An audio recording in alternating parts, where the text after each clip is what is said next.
राजस्व, फिर बाद में दोस्तों आपके आंतरिक राजस्व के बाद में बाध्यकारी कर, बाध्यकारी के बाद में अन्य कर, अन्य कर के बाद में उपयोगिता प्रभार, फीस एवं जुर्माने, बाद में दोस्तों विकास प्रभार, करारोपण से छूट, करारोपण से छूट के बाद में आपको याद रखना है कर अधिरोपण से पूर्व की प्रक्रिया 108 109 में कर का अधिरोपण, 110 के अंदर कर में परिवर्तन, 111 में दोस्तों स्टेट गवर्नमेंट की पावर, 12 में नगर पालिका की पावर, 13 में दोस्तों कर निर्धारक की नियुक्ति, 14 के अंदर दोस्तों 114 के अंदर दोस्तों कर निर्धारकों को जानकारी चाहिए, वो अगर आप नहीं उपलब्ध करवा पाते हो, उसमें विफल रहते हो, तो अगला विवेक से निर्धारित कर देगा कि आपसे कितना टैक्स लेना है। 115 में 1 माह की अवधि के अंदर जो है वो आपने जो भी संशोधन दिया है उसकी सूचना उपलब्ध करवाए। 116 के अंदर अंतरण की सूचना, 117 सूचना प्रारूप में होनी चाहिए, 118 दोस्तों आपके रजिस्टर में अपडेट करवा लो, और दोस्तों 119 जो अगर आपने 16 17 18 काम नहीं किया तो फिर आप ही मूलतः दायी व्यक्ति हो, आपसे ही वसूल करेंगे, हमें मतलब नहीं है आपने किसको बेचा।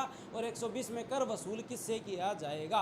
121 में दोस्तों कराधान की अपील जो है वो निगम में आयुक्त को और पालिका परिषद में क्षेत्रीय उपनिदेशक को की जाएगी। 22 में अगर आपको करनी है तो दावाकृत रकम का 25% जमा करें, 30 दिन में अपील करें। और दोस्तों 123 में जो है अपील का खर्चा आपसे नगर पालिका से आपको दिलवाया जाएगा, अगर अपील अधिकारी को लगता है तो 30 दिन में। 124 में न्यायालय में आप नहीं जा सकते, अपील अधिकारी द्वारा बताया गया निर्णय ही अंतिम होगा, वो 90 दिन में अपने निर्णय का पुनर्विलोकन कर सकता है। 125 में व्यावर्ती है। 126 में दायित्व प्रकट करने की बाध्यता। 127 दोस्तों आपको पता है कर वसूली का दायित्व मुख्य नगर पालिका अधिकारी का होगा। 128 में बिल प्रस्तुत किया जाएगा। 129 में बिल की अंतर वस्तु। 130 में बिल प्रस्तुत करने के 15 दिन बाद भी अगला नहीं दे रहा है तो 130 के तहत मांग का नोटिस जारी करेंगे। 131 में दोस्तों जो है वो क्या दोस्तों वारंट जारी किया जाएगा। 32 में बलपूर्वक वारंट का निष्पादन किया जाएगा। 33 में दोस्तों याद रखें वारंट की जो है वो निष्पादन की रीति क्या होगी। 134 के अंदर दोस्तों आप लोगों को याद रखना है विशेष मामलों में कुर्की की जाएगी,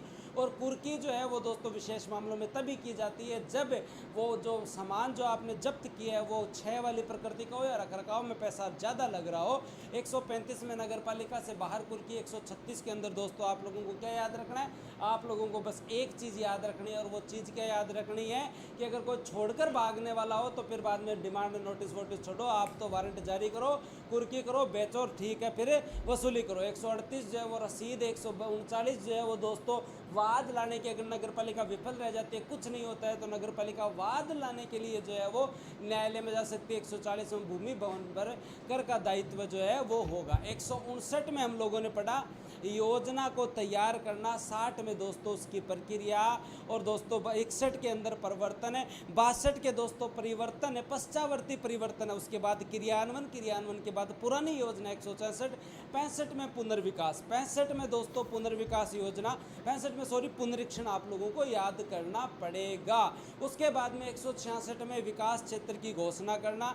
167 में दोस्तों याद रखें अप्राधिकृत विकास पर पेनल्टी 168 में हटाने की अपेक्षा, 169 में रोकने की शक्ति, 170 में अस्थायी विकास को रोकना या हटाना, 171 में भू विकास जो है उसका विभाजन, निजी मार्ग, इन सब के बारे में। और आप याद रखें 68 69 70 71 के अंदर अगर खर्च होता है तो 72 के तहत सरकार जो है वो क्या करेगी, वसूली करेगी। 173 में परियोजना दोस्तों याद रखना बनाना, उसकी विषय वस्तु। 74 में दोस्तों याद रखना परियोजना की तैयारी, और 75 में पुनर्विकास, 76 में उसका अनुमोदन, 77 में दोस्तों याद रखें आपके यहाँ जो बनाई गई है उसके भूमि का उपयोग नहीं कर सकते। 78 में अगर 2 साल में उस परियोजना को लागू नहीं किया तो लैप्स हो जाएगी। और दोस्तों 79 के अंदर आप लोगों को ये याद रखना उसे वापसी ली जा सकती है। 80 में स्टेट गवर्नमेंट अगर अपेक्षा करे तो आपको नई बनानी पड़ सकती है, मुख्य नगर पालिका अधिकारी बनाएगा। 181 में व्यावर्तियाँ, और दोस्तों 100 जो है आपके 82 में जो है भू रूपांतरण है। बिना भू रूपांतरण शुल्क के आप जो है भूमि का प्रयोग दूसरे उद्देश्य के लिए नहीं कर सकते। 83 से लेकर 190 तक मार्ग है। 83 में सार्वजनिक मार्ग की नियमित लाइन है। 84 में भूमिगत मार्ग का अधिकार है। 85 में भूमिगत मार्ग के लिए आप नक्शे उपलब्ध करवाओ। और 86 के अंदर दोस्तों नेशनल हाईवे और स्टेट हाईवे की बात है, जिसका रख रखाव वो खुद करेंगे, हम तो अतिक्रमण नहीं होने देंगे वहाँ पे। NH और SH की बात है। उसके बाद में 187 में उत्सव के समय मार्ग पर कोई अस्थायी निर्माण हो सकता है क्या, यातायात प्रभारी से पूछ के ये काम होगा। और उसके बाद में 188 में मार्ग की मरम्मत करते टाइम होर्डिंग लगाओ। 189 में आप कुछ भी कर रहे हो, मार्ग पे लकड़ी या गड्ढे खोदना ये गलत है, बिना मंजूरी आप नहीं कर सकते। और 190 फुटपाथ, 189 में लकड़ी और गड्ढे ये नहीं, फुटपाथ का प्रोविज़न याद रखना आप लोगों को, फुटपाथ का प्रोविज़न आप लोगों को याद रखना है। कोने के भवन 191 में कोने के भवन बहिर्गत भवनों को पीछे करना, भवन की लेवलिंग और भवन के निर्माण के प्रोविज़न, बहुत खतरनाक, निर्माण के प्रोविज़न, निर्माण के प्रोविज़न के बाद में देखो ये क्या है, कोने के भवन बहिर्गत भाग को पीछे करना, फिर भवन की लेवलिंग, फिर भवन के निर्माण के उपबंध, फिर अपार्टमेंट का रखरखाव, 4x4 का बोर्ड, 4x4 का बोर्ड, मरम्मत की होर्डिंग अलग से 98 में कह रहे हैं सुख सुविधाएं तभी देंगे जब उसे एक्सेप्ट कर ले।